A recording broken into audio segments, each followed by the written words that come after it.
All right, and welcome again to I Love Black People.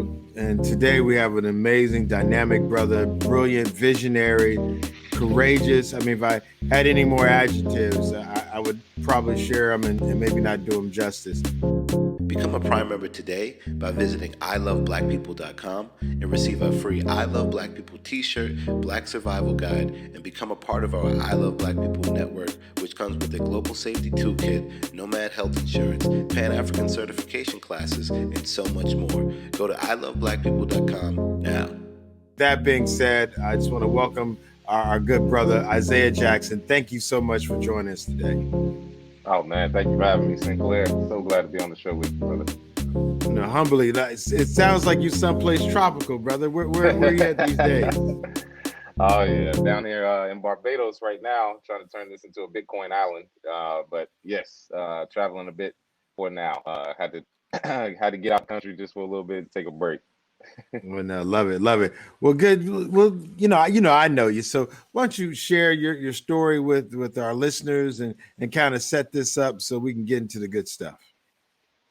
Oh yeah, absolutely. So my entry into Bitcoin was in 2013, and a good friend of me and yours, Sinclair. We both know Max Kaiser. He was the first voice I ever heard say the word Bitcoin. And if you know anything about Max, he's probably the best motivational speaker in Bitcoin, ever. So I just got lucky enough to hear him. And then the first black person I ever saw talking about Bitcoin was you, Sinclair. So you and Max were the first two to kind of entry me into the space. And the biggest thing with me was Bitcoin's creation came sort of out of left field. It was people talk about black swan events, and I think Bitcoin is the black swan event. Nobody was expecting it.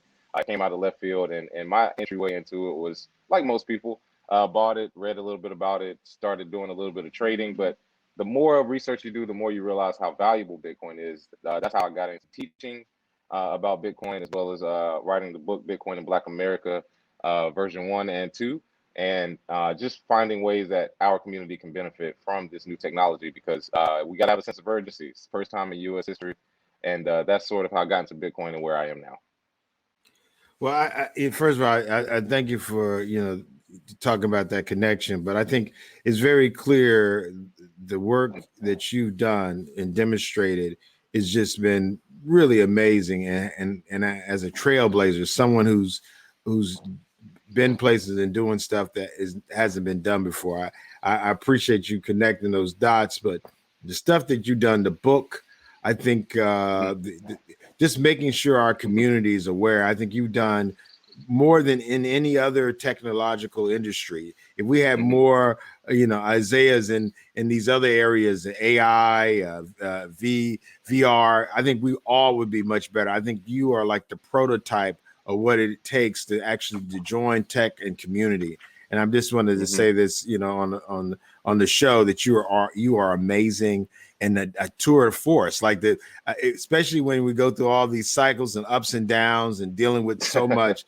For you to stay focused and be relentless, I think that's hard to see your relentlessness through the success you've had in communicating such a very difficult, sometimes insider type technology. I think with that being said, with your book, which will definitely be a book that will go down in history, what would you say is the why? Like, why? What made you so compelled? You could have done anything with this life because you only have one, but you chose to do this.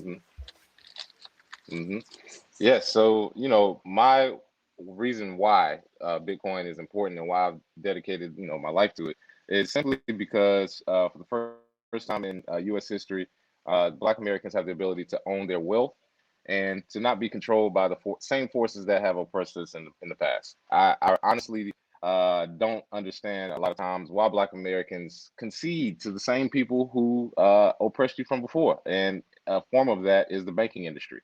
Um, Black people are not indifferent to hard work. We work extremely hard. We built this country from ground up, and we were not rewarded for it in the same way that others were. And that is very simple. A few different things the banking system has done with inflation, the Federal Reserve System, all the way down to local banks denying loans, redlining, and just outright racism. All of these things have kept our community stagnant in wages, have kept us stagnant with growing wealth, and even a lack of information. I think people underestimate that. In the financial industry, it's pretty hard to find out everything you need to know to win in the industry. It's sort of hidden in college courses, or getting a master's, or working for a high powered investment bank. But with Bitcoin, the reason why is because the information, for one, is readily available. It's plenty of free information. I personally do a daily news show every single day, Monday through Friday. It's actually the longest running daily show in crypto history, and access to information is very, very plentiful in the Bitcoin market. And that's one thing I think that people don't understand, is that the ability to access the internet, learn about Bitcoin, learn how to buy it, use it, store your wealth, all of those things, basically got me to a point where I was like, hey, Black people need to understand that this is our chance to win, in essence, and to have a freedom that we have not enjoyed before. So that is why I'm into Bitcoin. That's why I stress what I do so hard. And as you said, being relentless. You got to be relentless, because Black people, if you go away for a week, they start questioning you, like, hey, is something going on? So yeah, staying through the bull and bear market, just being an example. That's my why, and I understand the sense of urgency we need. Well, I think that makes a lot of sense. I think contextually, trying to get us to go from where we are now as a people and not being intimidated by the technology. I mean, our people are the original innovators. We started civilization itself. How do you see the Yep. work that you're doing with, your next book coming out, the Bitcoin billionaires? I think, which is so brilliant. And again, I think when I watched you with your book and going out with the message, and I watched Lamar curating so many people in such a loving way. I mean, it's just, I think we don't. So many people who haven't been in different tech spaces don't appreciate the climate and environment you guys create for all of us, that is not typical in other arenas. And I say that, in the blockchain space, now we're clear that Bitcoin is not racist, but definitely the space can be racist and closed off with a few white males or a few Asians, with it not Right. being inclusive. Everything I've seen you do has been inclusive to make it so that everyone could have access to it. What is your motivation for that? And how do we make sure that we can continue to create that environment? Let me say another way. I've even seen, people in our own community try to use these technologies just to get rich, to exploit, to take advantage, and scams and things of that nature. How do you make sure that the environments that you're creating, and how have you been so successful in making this something that is elevated and not exploitive?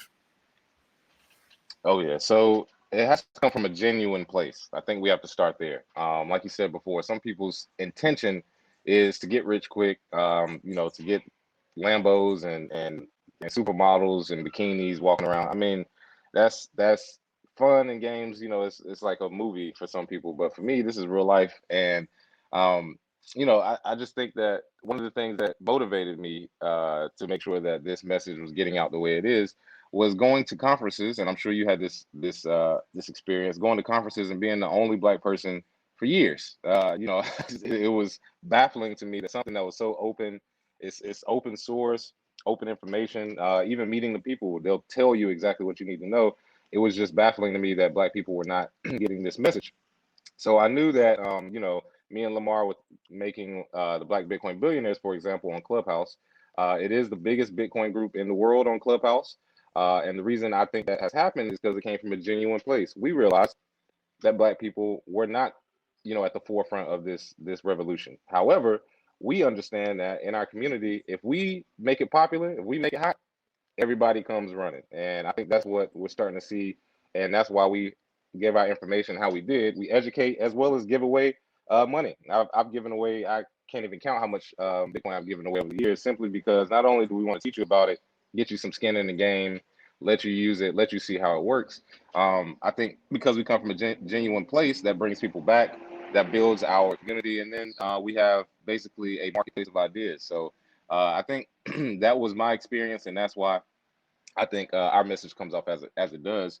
And even with other messaging on other platforms doing podcasts, same message. I always tell people, get some skin in the game and learn from us, people who have been in the market for a while, not guys who have been in 6 months and made their first first little bit of money.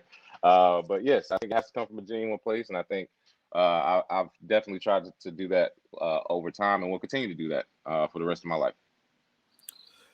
I think you impose a deeper question by what you just said, and this probably transcends so much of what we typically talk about. But even the issue of greed, GREED, and you remember you Yep. said that movie, Greed is Good. If Yep. you had decided to take what you knew and just held on to and just accumulated Bitcoin, saved all those plane tickets, just took all that money and put it in Bitcoin, didn't give nobody nothing, you could have probably had so much Bitcoins. If you had just stayed in your basement somewhere. What do you think about in your journey where you've given, and so much of what we talk about is a store of value? How does that life path, that body of work, how do you see that in the context of how much Bitcoin one could acquire? Maybe Yeah. it's a weird So, question, but you know, good. Well, your net worth to me doesn't mean much without a network. And what I mean by that is, if you're individually rich, but nobody around you is benefiting, that's really boring and sort of selfish. Especially now, me being a family man, it just doesn't really work that way. So one thing I always set out to do in this industry was not only, increase my net worth if possible, but my network. And the network I have now is international. It's all around the world, people that I've helped in different countries, different states. And that has lended itself more useful than any money that I could have. I mean, I could have all the money in the world, but if you show up to an island or you show up to a state and somebody is personally your tour guide and somebody else can show you the best restaurants, or somebody else can show you the Bitcoin companies in the area, all of this stuff happens because of network, not because of how much money I have, not at all. So I always knew that going into it. And I didn't grow up rich, grew up very pretty low class in the hood, as a lot of people. But money to me, I always saw how it corrupted people to do things that they normally wouldn't do simply because they think they need more money or they think they need to attain this wealth. And we live in an Instagram era where everybody is, basically seems like they're rich and everybody has beautiful pictures. But I understand that because Bitcoin is meant to be long term, building that network is paramount. So that was my thought and my approach. And you're right, I could have had plenty more Bitcoin, but that pales in comparison to the amount of relationships that have been formed over the past eight years, going on 9. I think even like Mm-hmm. living that life of connecting and being with the power of that network is amazing. And the relationships, I think from the work in the way you've done it, these are relationships. So I think that's pretty powerful. Let's kind of talk about this latest bull run, if we want to call it that, because you've seen so many of the cycles, and even Elon Musk and some of the things that have made the headlines. What are some of your thoughts? And I know, and please make sure you plug your show, which has kept all of us connected, and because I want to make sure our audience is aware that Black folks have been doing it and consistently, because a lot of times when they see it maybe on a CNN or some of these corporate media places, it's almost as if we don't exist. But like you said, you guys have been doing this and as partners for longer than anybody in the space, full stop. What are you, when you're looking at some of these current events, what are some of your thoughts on that?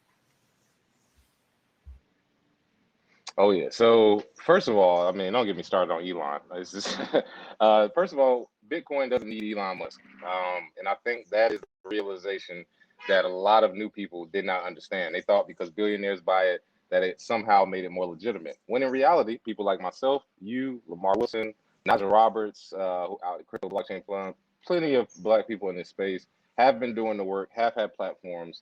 We've had educational tools and courses and books available. And you're right. A lot of people get sucked into mainstream media, which is, your preference. But you have to understand, especially being a Black person, why would they give you the tools to your freedom? Why? There's no reason why they would give it to you on national TV. People like myself who have decided to go the alternate route and have my own independent podcast and my own weekly show, Community Crypto.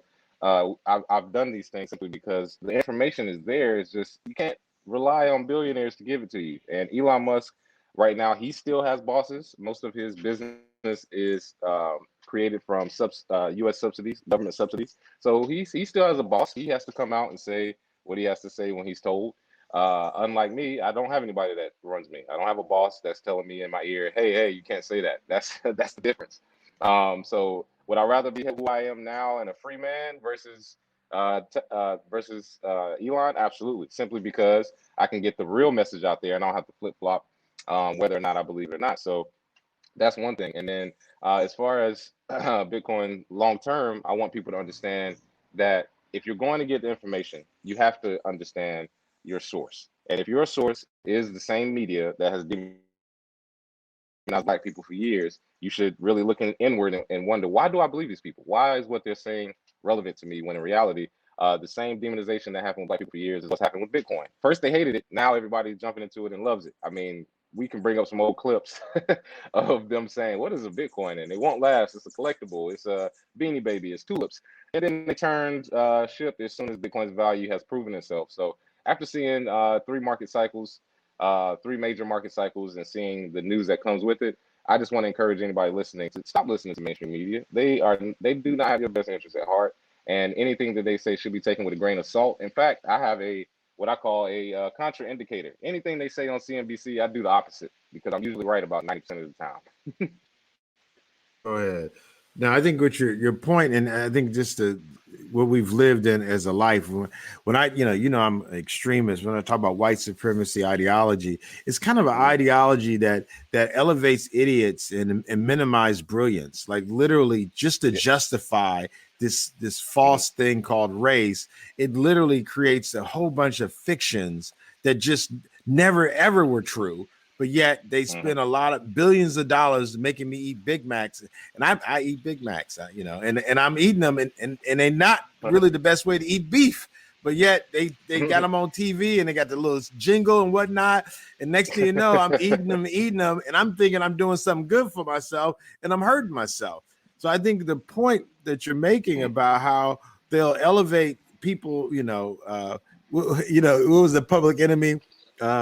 Talking about Elvis is a hero the most, but he never meant anything to me. He was straight out racist. The sucker was simple and plain. And John Wayne. I think what's real is that that's what's real. Like this lie has been consistent, and we just got to stop believing it. Like, are they going to stop lying? No. Okay, no. Now that we clear, they're not going to stop lying.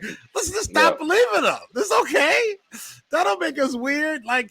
Exactly. The 10th generation of being lied to. At some point, we must say, well, you know what? Maybe they're not going to stop lying, but we can start living our own truth. And I think with the Elon Musk, I think what's interesting is that what he did to elevate and legitimize to some people, and that's people in our community and others. If we stay true to what we know is real, that moment, even whatever game he's playing, we can actually benefit. And I think part of what I'm learning with the judo or jujitsu of addressing white supremacy ideology is that if you know this is going to happen, it's not enough to say, I know. Okay, what do we do? Knowing that this is about to go down this way, how do we? It's just like the scams, like the whole thing with Dogecoin. Like if you've seen one coin, if you've seen the MMM, it's almost like, okay, all right, we're clear that this stuff is scammy and real, but that's not enough. How do we leverage what we know to protect those that we love and the things that we care about? And I think that's the part of it that, I know I'm still a work in progress, but being able to take what we understand at a macro level of this systemic issue that we deal with, even though we're dealing with it through a particular industry, that we have to use our insight, that third eye, to better to help our family members and friends. They may not have been through so many cycles as you've been, but now we're getting to the point where it's like pattern recognition. Like I'm not a genius, hell, but I done seen folks get beat like 5 different ways.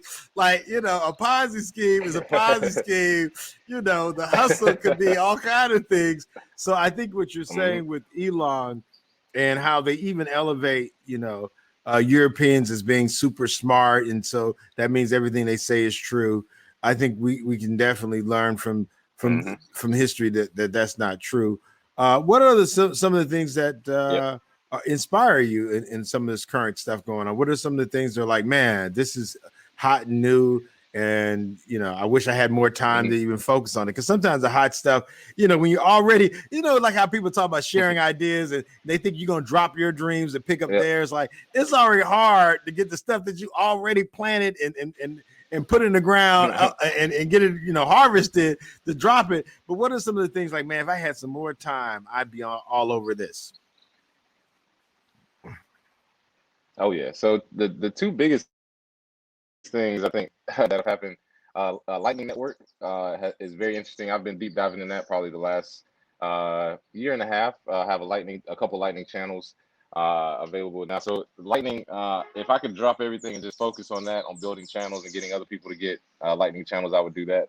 I don't have the time, but I do understand that because of the layer 2 protocol, there is a point where I think there won't be a use case for most altcoins. It'll be like, okay, well, why would I use that if this is cheaper and faster and it's still Bitcoin? So I think that's the first big one. And as far as innovation, but what's happening right now is the second biggest thing. The kids. I think the fact that there are older adults who still don't get it. They still are combative against Bitcoin, or maybe don't understand it, won't take the time to. No kid under the age of 12 has lived in a world without Bitcoin. And I think that's very important for people to understand, that the kids understand digital money. They understand the gamification of money. They understand that, hey, I get on Roblox. I have a 9-year-old nephew. He was playing a video game called Roblox on the computer, and he just yelled out of nowhere. He was like, hey, Uncle Zay, I'm broke. Can you give me some money so I can build this house? And I'm like, how do you even understand you need money to build a house, to get land? You know what I mean? So they're much more advanced. And I think that people are taking that for granted. And I'm not. I want to be able, I believe there's a 14, 15-year-old out there right now that's going to eat our lunch, Sinclair. They're going to have all the answers we've been looking for and the solution to a lot of the things we've been saying. And I want to be the guy that teaches them, because you have to understand the next generation that's coming, they're not going to understand checks or banks, or why is it so slow, or why does this take 7 days to clear? That makes no sense. I can send money right now. So I think that is the biggest development in the space, is that the quote unquote kids of this space are about to go to high school. So that's why I'm actually teaching the Bitcoin Summer Camp this summer, so I can make sure that I reach out to them, as well as partnering with HBCUs to create blockchain groups, like we discussed on my show, Sinclair. HBCUs having blockchain groups, we a direct pipeline to this new innovation, this new company, something that did not happen in the internet age. We're just now getting around to Black people getting C-suite positions at these big tech companies. I mean, we may get some entry level, but not a lot of C-suite. And the reason being is, the entry into the space was a little bit later, but not with Bitcoin, not with this industry, not with the blockchain industry as a whole. We can be one of the first. It's only been 12 years since its creation, and I think that's the biggest innovation. The kids, man, got to pay attention to the kids. Can't teach the old dog new tricks, but you can definitely teach the newbies. No, I think that's a very insightful point about connecting this to family. Even you building out your prodigy, and somebody was telling me, how do we deal with coronavirus and all these things that are happening bad? To have some more babies. Like, the biggest threat to this white supremacist system is us having as many kids as possible. So I always hear people say there's too many people. They always try to make it seem like it's too many of us. I say it's not enough. We need to keep building and growing. So I think the point you're making in that is super amazing. Have more. God bless. And me and my wife, we're working on that too, humbly. So I think you make an awesome example of that. How do you, as we're getting close to the end, what do you see though in some of these issues where they say Bitcoin and this energy issue. That's a little pet peeve of mine when I hear people bring up, how much energy. What are some of your thoughts on that, so that I don't sound like a loony? Again, people, stop listening to mainstream media types that keep putting out this FUD, fear. fear fear is basically making people come up with an explanation for a problem that doesn't exist. Because yesterday we actually just saw a report from Galaxy Digital. Shout out to Mike Novogratz, who runs it over there. They put out a report showing that banking uses twice as much energy as Bitcoin, and gold is right there as well, about 1.75 X. So you can find me on Black Bitcoin Billionaires. You can also find me at Bitcoin in Black America, where you can find the first and second edition available now. And as far as what I'm doing for the rest of the year, I will have the Bitcoin in Black America book tour starting in June. The first date is Miami at Bitcoin 2021, and we'll be going all the way through December, as well as teaching, like I said before, the Bitcoin Summer Camp in July. I'll be doing that in my hometown of Charlotte, North Carolina. And the last biggest thing I have going is with the Black Bitcoin Billionaires. Each month we'll be doing something called Demo Day, trying to get investment into tech companies in the space. So working on all these things, got a lot going on. Definitely trying to keep it together, and I just want to make sure people can catch me. Also, daily, the Gentleman of Crypto podcast. That is on Monday through Friday at 10 a.m. Eastern on YouTube. Also available on Spotify. And last but not least, Community Crypto, my weekly show on Thursdays, basically showing people that usually don't get shine in the industry, showing real people in the crypto industry every Thursday at 5 p.m. Eastern as well. So a lot of places to catch me. Awesome, bro. Well, look, I just want to say thank you. Thank you for your work. In these, I am because we are, and this means people like Isaiah doing the work he does. If it wasn't for you, bro, I wouldn't be me. So thank you, bro. Become a Prime member today by visiting iloveblackpeople.com and receive our free I Love Black People t-shirt, Black Survival Guide, and become a part of our I Love Black People network, which comes with a global safety toolkit, nomad health insurance, Pan-African certification classes, and so much more. Go to iloveblackpeople.com now. Special thanks to Banneker Communities.